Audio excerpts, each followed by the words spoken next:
Homework exercise 2, question 5. Here is a run-through of how to go about it. When you see a complex worded problem, it's always worth going through it one sentence at a time to initially make sure you've modelled it correctly. So, one end of a light inextensible string of length 1 metre is attached to a fixed point A.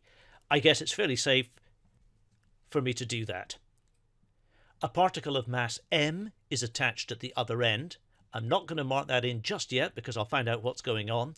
A second string of length 1 metre is attached to that particle P at a fixed point B such that B lies 1.5 metres vertically below A. So, I know that. B is vertically below A at a distance of 1.5 metres. Particle moves in a horizontal circle with uniform angular speed omega. So what I have here is a symmetrical arrangement of strings with a particle in the middle, a 1 metre string here, and a 1 metre string there. I can immediately use Pythagoras to figure out the radius of the circle in which this particle P is moving. And from Pythagoras, I can pretty quickly work out that that is 0.75 metres, and that comes out as √7/4 metres. I've also been told that the mass of particle P is m, so I can mark in the weight, mg. Now I've been told to work in terms of the angular velocity. So I guess the formula which is liable to be useful to me is this one. And applying force equals mass times acceleration to that formula, I get describing the relationship between the radial force and the radial acceleration of that particle P. Now my strings are at some angle to the vertical. I'm going to mark in my angle here as theta. What we have here is an isosceles triangle, therefore that must be theta 2. I'm now going to start resolving forces. I guess I have a force of TA in that string there and TB in that string there. I'm going to resolve the forces for P, because that's my only moving particle, in the vertical dimension. An upward vertical force can only come from one place. That string there, from P to A, tension TA. Therefore, the upward component of that force must be T cos theta. So I know that T cos theta must be matched by the downward vertical forces. Well, I've got two of those downward vertical forces.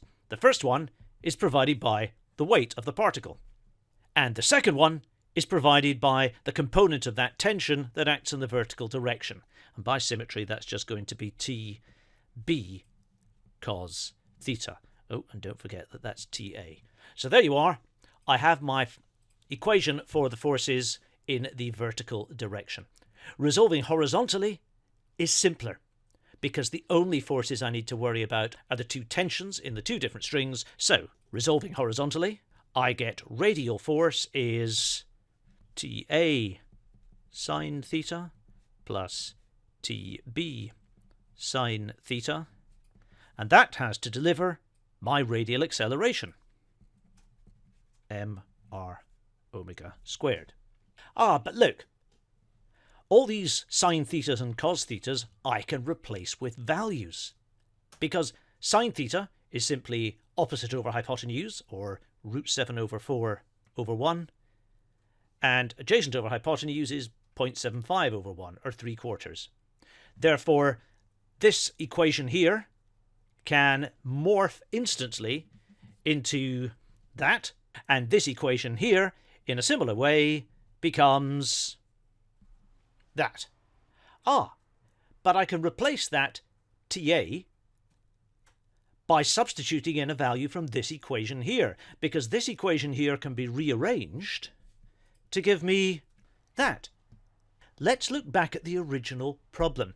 I want to find the minimum value of this angular velocity that results in both these bits of string being taut. Well, look, the top one is always going to be taut because it's carrying the weight of that particle even if it's not moving at all. The only one we really need to worry about is TB.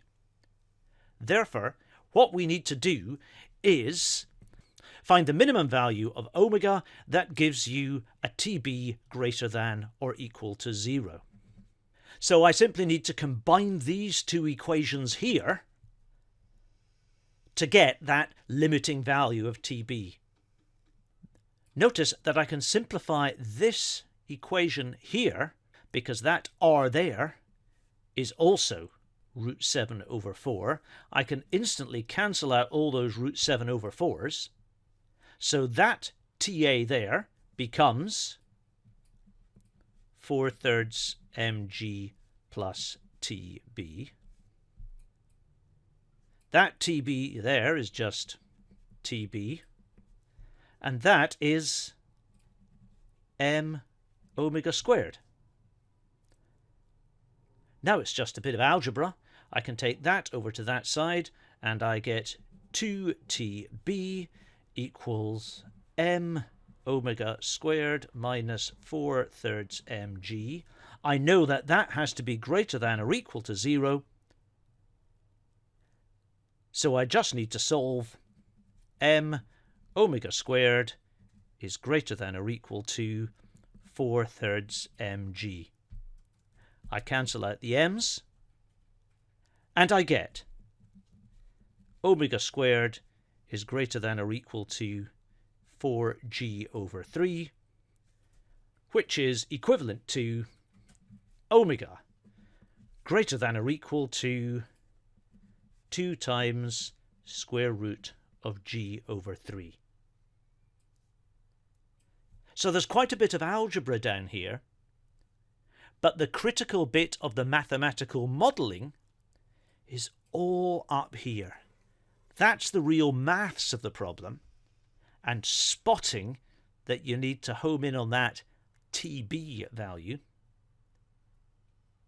The rest is algebra. I hope that helps.